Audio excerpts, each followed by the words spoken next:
The blue-skinned Captain Ray stood at his post on the Coalition security vessel's bridge, his four eyes blinking in sequence as he studied the strange ship that had just entered their space. It was unlike anything the Coalition had ever seen before. Blocky, practical, and somehow threatening despite its small size. The ship's design ignored all the elegant engineering principles that the Coalition races had followed for centuries. Unknown vessel, this is Coalition Security Ship Guardian. Please identify yourself, Ray transmitted, following standard first contact protocols. His crew waited nervously as the message was sent across the void. The response came quickly, but not in the way they expected. The unknown ship's engines flared brightly, and it accelerated away from them at surprising speed. Behind it, 3 sleek vessels emerged from stealth, clearly in pursuit. Pirates, the scourge of the outer sectors. Captain, his sensor officer called out, the unknown ship appears damaged.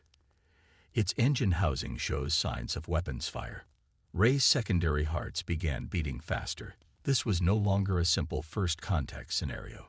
It was a rescue situation. He opened a channel to Coalition Command. This is Captain Ray. We have an unknown vessel being pursued by confirmed pirates, requesting permission to intervene. The next 20 minutes felt like hours as the council debated. Ray watched helplessly as the unknown ship tried to evade its pursuers. Its movements were strange, erratic yet purposeful, like a wounded animal that still remembered how to fight. Permission granted. Command finally responded. Render assistance but maintain caution. Unknown species status. Potential Coalition contact. Ray immediately ordered his ship to battle stations. The Guardian was 3 times the size of the pirate vessels. Its mere presence should be enough to deter them. But just as the Guardian began to move to intercept, something extraordinary happened. The damaged ship suddenly cut its engines. For a brief moment, it hung motionless in space. Then panels along its hull slid aside, revealing weapon ports that had been perfectly concealed. The pirates, caught completely off guard, had no time to react. The supposedly helpless vessel fired a barrage of missiles, their drives burning bright against the darkness of space. 2 pirate ships were hit directly, their shields failing under the unexpected assault. The third tried to flee but was caught in a web of precise energy weapon fire. Ray and his crew watched in stunned silence as the damaged ship efficiently disabled all 3 pirate vessels. Its movements were now sharp and precise. There was no sign of the previous damage or distress. By the 4 moons, Ray whispered, it was hunting them. The unknown ship then turned its attention to the Guardian. A transmission came through, this time in clear Coalition standard language. Coalition vessel, this is Captain Tom of the Earth research ship Starseeker. We apologize for the deception, but we needed to draw out these pirates who have been attacking ships in this sector. We would be grateful for assistance in detaining them. Ray felt his facial scales tighten in disbelief.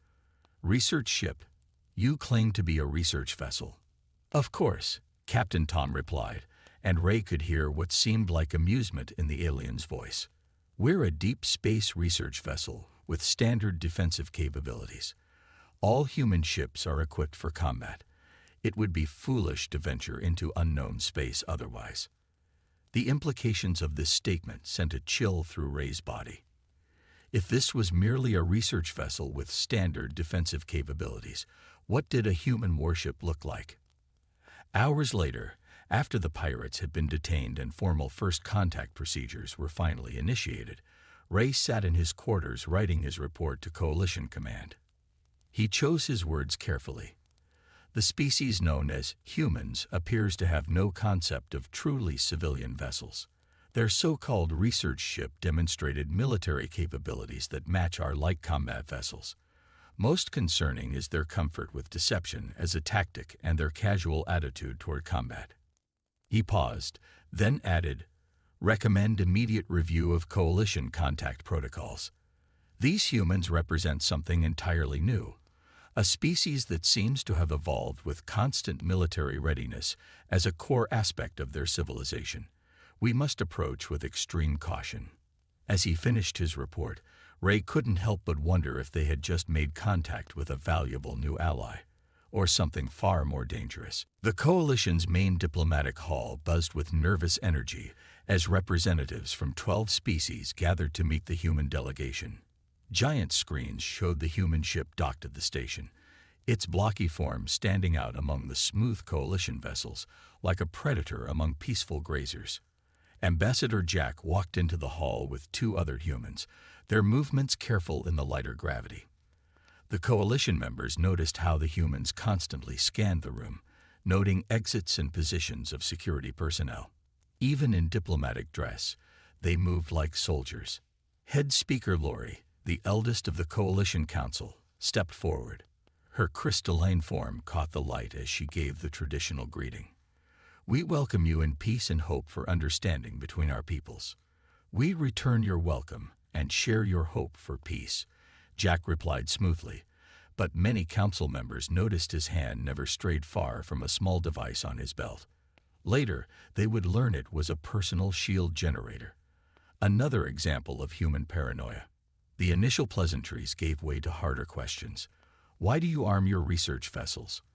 asked Representative Mick, his feathers rustling with agitation.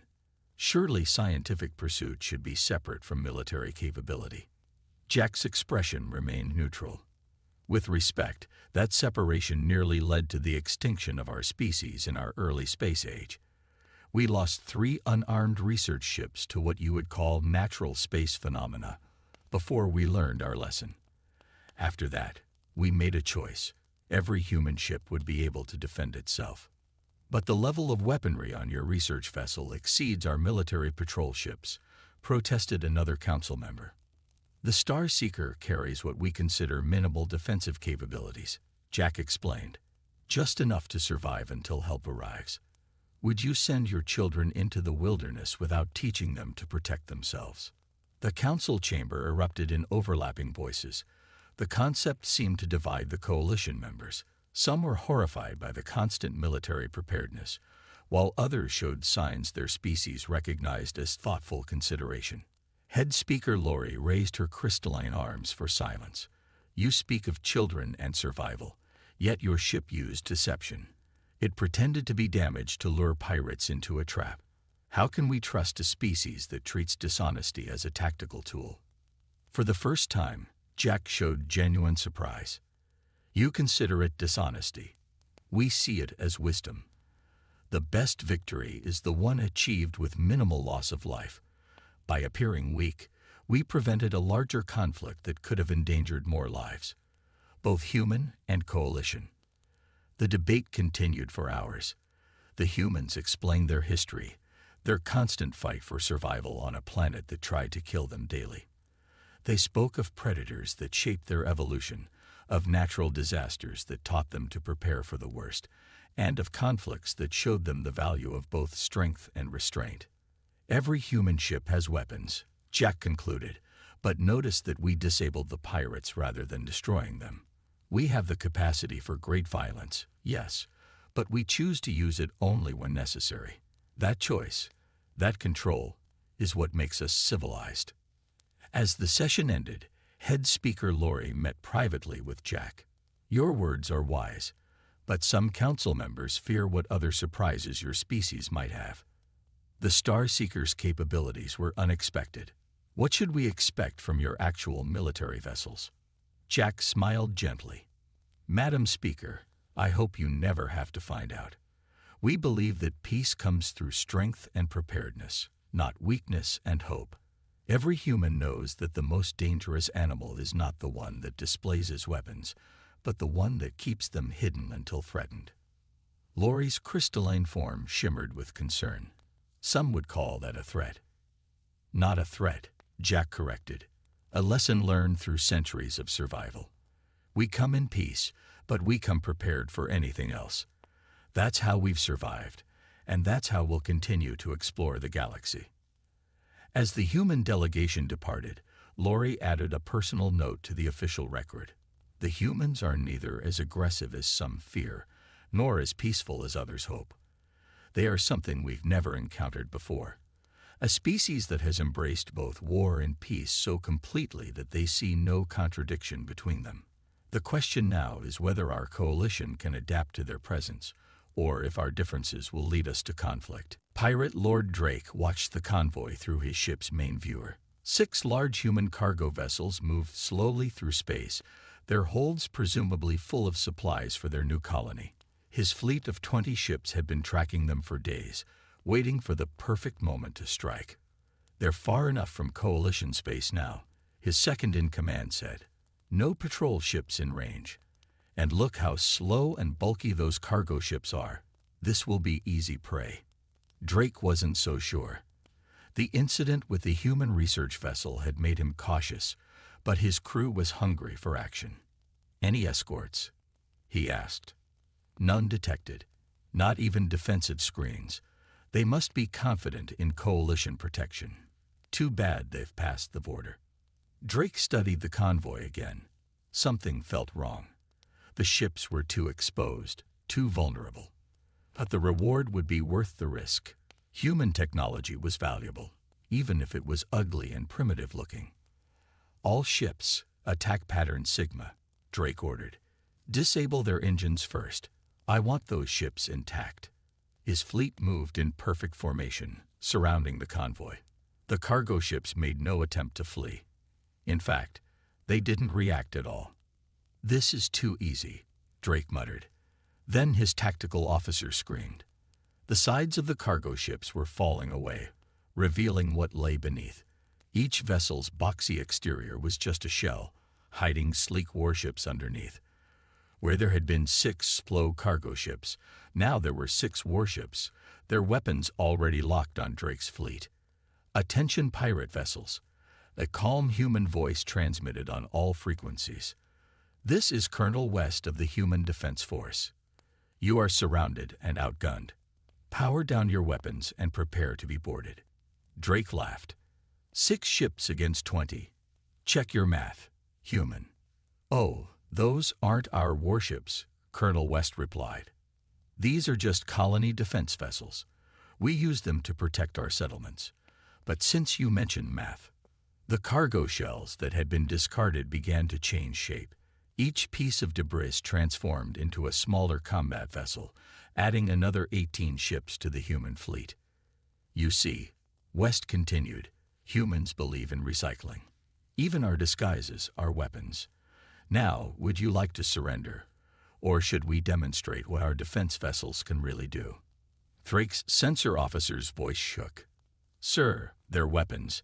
The energy readings are off the scale. Those aren't civilian guns." "Of course not," West replied, having heard the transmission. "There's no such thing as a civilian ship in human space. There are just ships with different levels of defensive capability. Would you like to see what we consider a proper defense?" One of Drake's ships panicked and fired. The human response was immediate and overwhelming. The defense vessels moved in perfect coordination, their formation flowing like water. Energy beams lashed out with surgical precision, disabling weapons and engines, but leaving life support intact. In under 2 minutes, 15 pirate ships were dead in space. The remaining 5, including Drake's flagship, found themselves trapped in an interlocking grid of targeting locks. "Now then," West said pleasantly, "let's discuss the terms of your surrender. After that, we can have a lovely chat about all the other pirate bases in this sector. I'm sure you'll find me very interested in everything you have to say."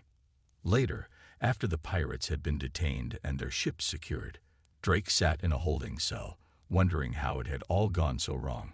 A guard passed by, and Drake called out to him. "I don't understand. Why go to all this trouble? Why not just travel with real warships?" The guard stopped and smiled. "Because that wouldn't have caught as many pirates. And besides, this was more efficient. The shells really do carry cargo. We'll deliver them to the colony after we drop you off. Humans never waste an opportunity to multitask." As the guard walked away, Drake realized the horrible truth. If these were just defense vessels designed to protect colonies, what were actual human warships like? He shuddered, grateful that he hadn't had to find out. In his report to Coalition Security, Colonel West simply wrote, "Pirate threat in Sector 7 neutralized.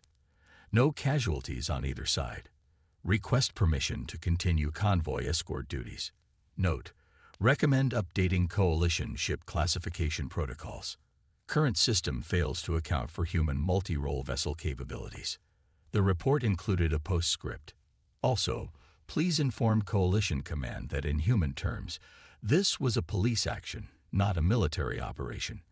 We find it best to be clear about these distinctions. The Coalition Security Council's emergency meeting chamber was packed.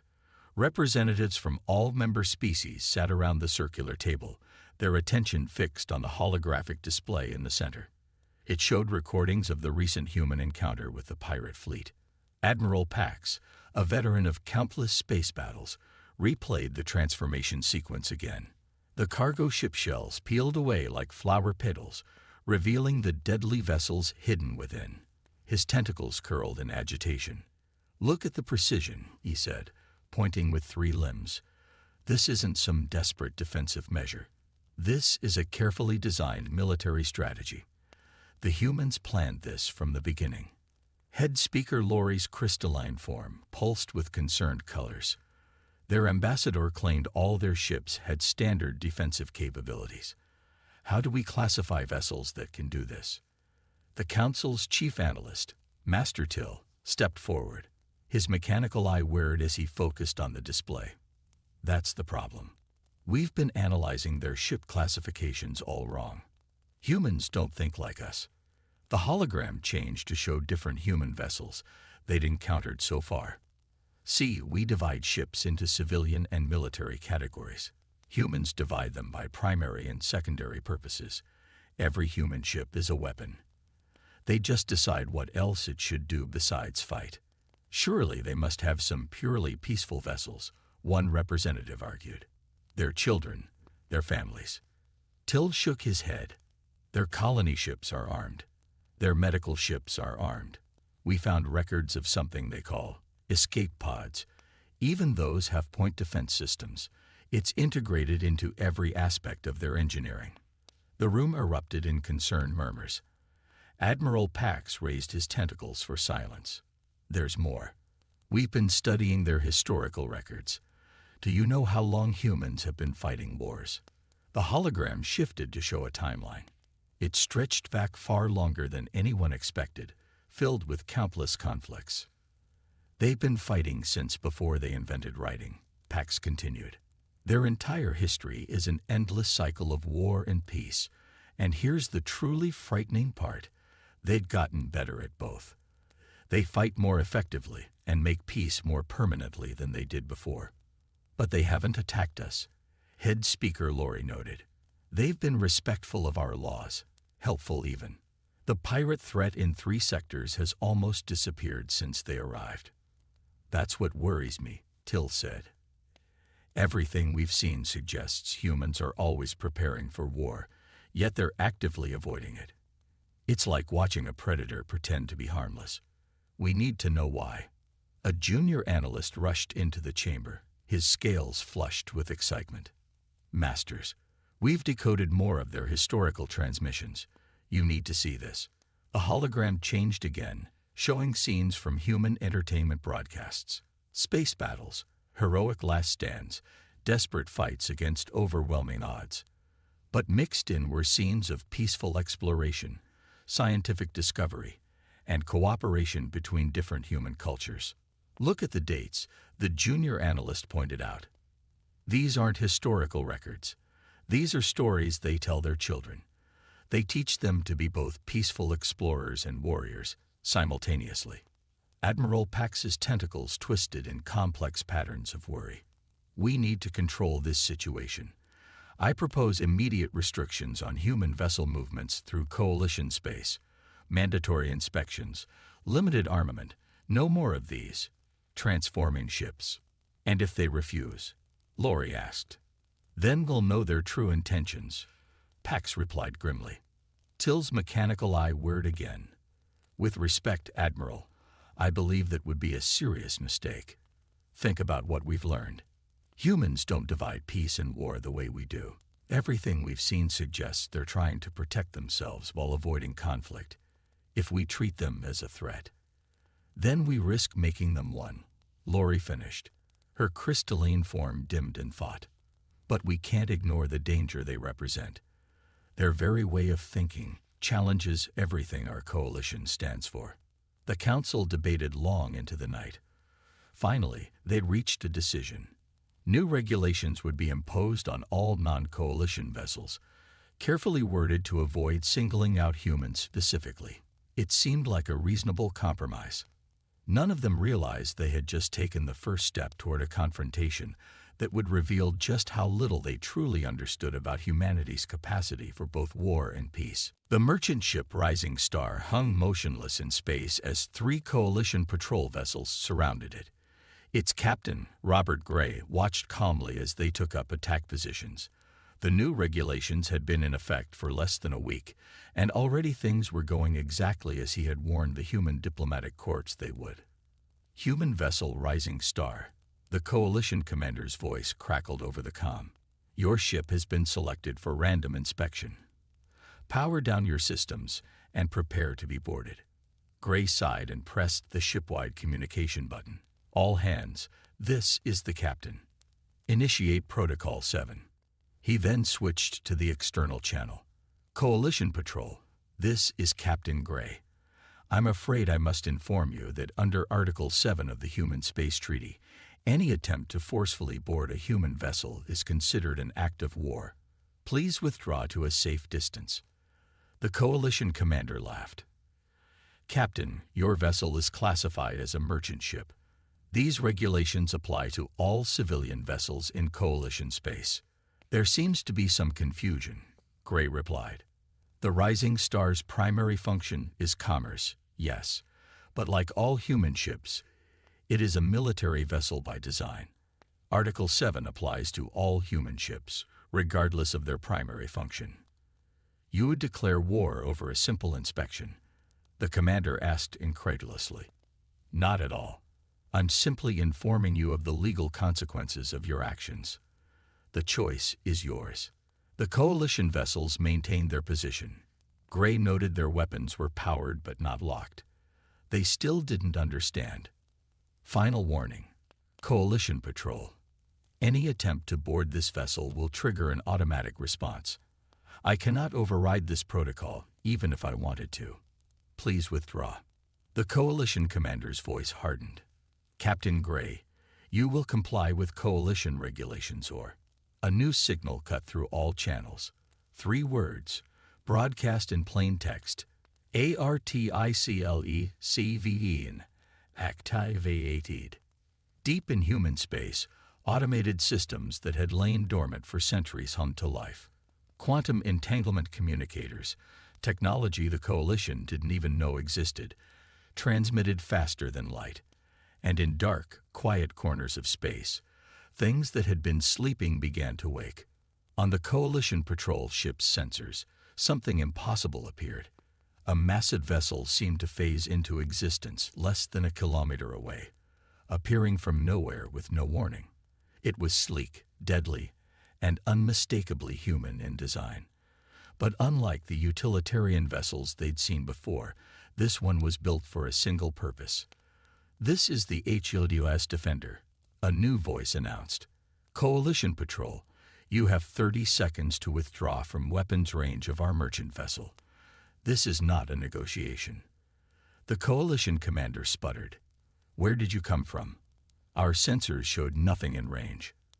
40 years ago, the Defender's captain replied calmly. Humanity seeded every sector of known space with automated defense platforms and hidden rapid response vessels.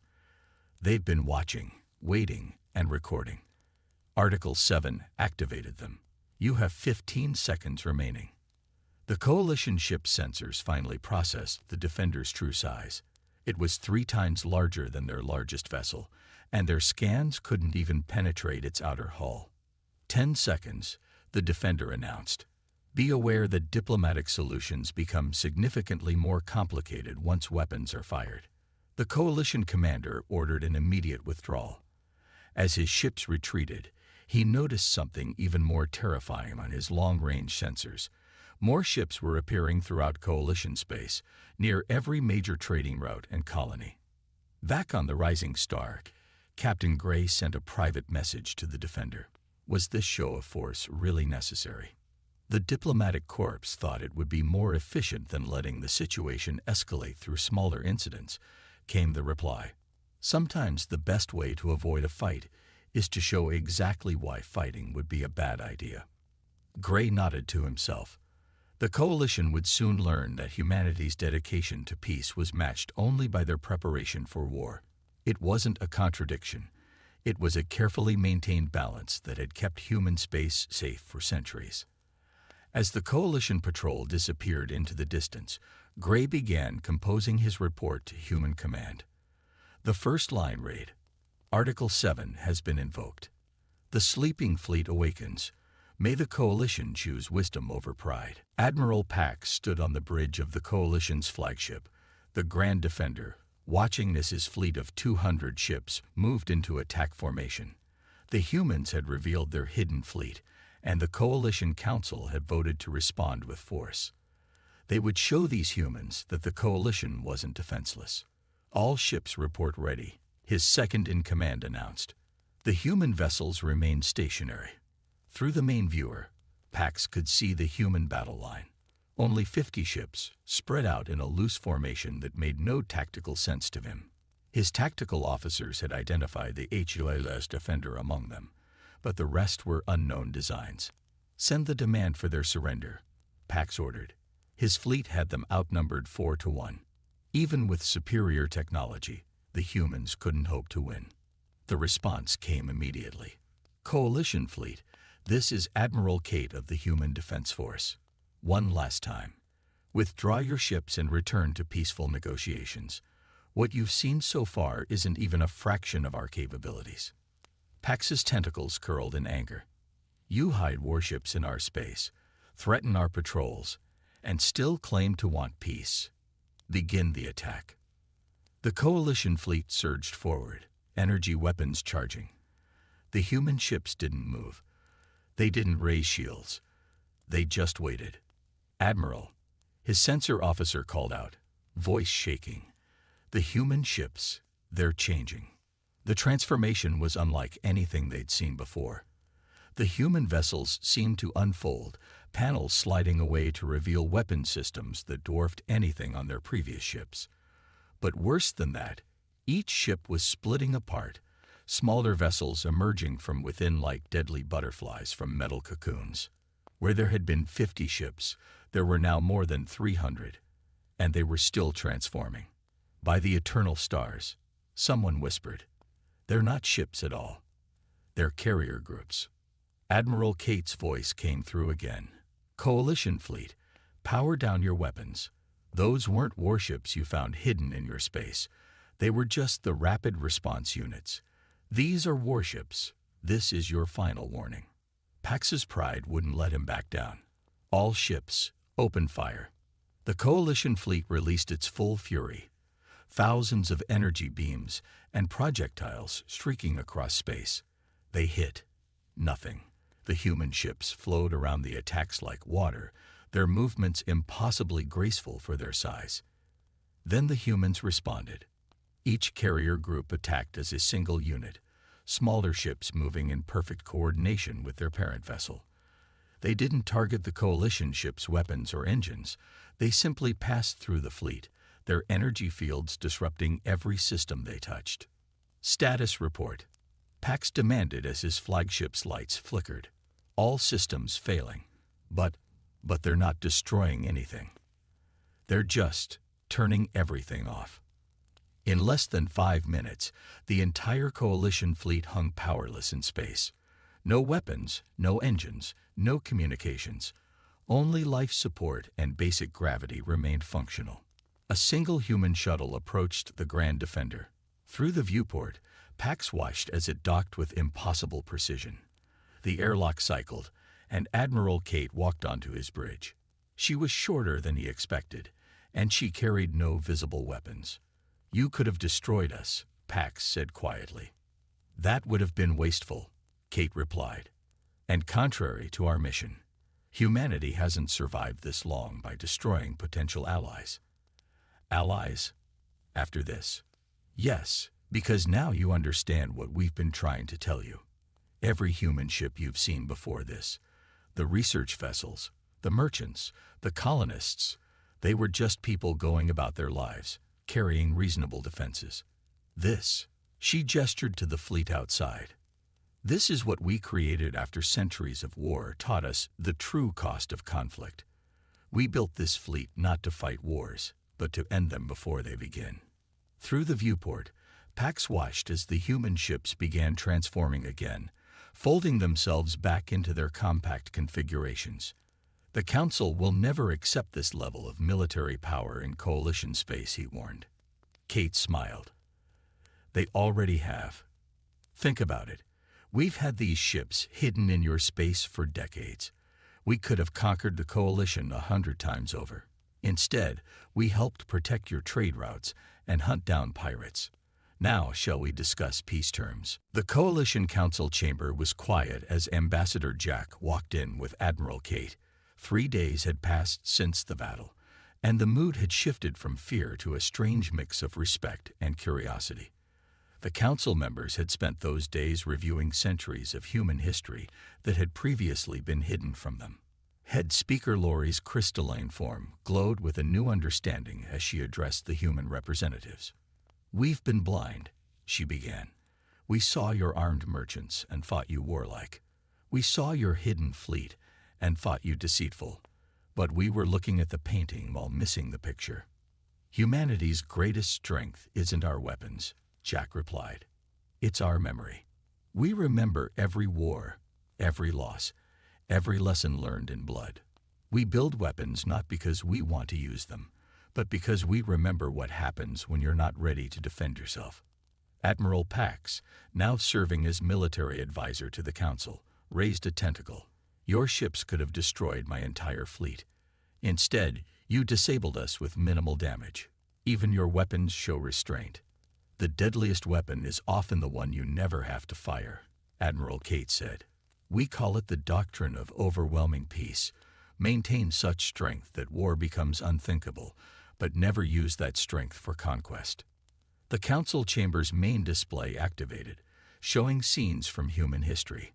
Not the wars this time, but the aftermath. Former enemies rebuilding together, alliances forged from conflict, peace treaties that had lasted centuries. "We've discovered something interesting in your records," Master Till announced, his mechanical eye whirring. "Over the last 500 years, as human military capability increased, the frequency of actual combat decreased. You became more peaceful as you became more powerful. Power without wisdom is just violence waiting to happen," Jack explained. "Every human child learns about the wars that nearly destroyed us. We build weapons and hide fleets in every corner of space, not because we expect to use them, but because their very existence means we probably won't have to." A younger council member spoke up. "But why hide your true capabilities from us? Why not be open from the beginning?" Admiral Kate smiled. "Would you have believed us? If we had arrived announcing we had the power to defeat your entire fleet, would you have seen us as anything but conquerors? Instead, we showed you our civilian ships, armed, yes, but only for defense. We let you discover our capabilities gradually, while demonstrating our commitment to peace through actions rather than words." Head Speaker Laurie's colors shifted to the pattern of formal declaration. "The Coalition Council has reached a decision. We propose a new type of alliance with humanity, not just mutual defense, but mutual understanding. We ask that you teach us how you balance such strength with such restraint." "And in return?" Jack asked. "In return, we offer what you've been quietly protecting all along, true partnership. Your hidden fleets have been guarding our trade routes and colonies for decades without reward or recognition. Let us acknowledge that protection officially and work together openly." The chamber erupted in agreement indicators from all species present. Even Admiral Pax's tentacles moved in the pattern of military respect. "There is one condition," Laurie added. No more hidden fleets. Not because we fear them, but because allies shouldn't need to hide their strength from each other. Jack and Kate exchanged glances, then nodded. Agreed, Jack said. Though I should mention that what you've seen isn't our entire fleet. The ships that were revealed were just the rapid response force. Our main battle groups are somewhat more substantial. The council chamber went quiet again, but this time the silence wasn't fearful. It was thoughtful, filled with the kind of respect that comes from finally understanding a truth that had been there all along. Humanity doesn't want war, Jack concluded. We never did. What we want is so simple it took us thousands of years to learn it. The strength to defend peace, the wisdom to maintain it, and allies who understand both. As the formal alliance was signed, a message went out to every human ship in Coalition space. Protocol 7 amended. Coalition space now designated as protected Allied territory. All hidden units to maintain watch status. Primary mission unchanged. Peace through strength, victory through restraint. The warning that had once read, "Human warship incoming," was replaced with a new one. Human allies standing guard.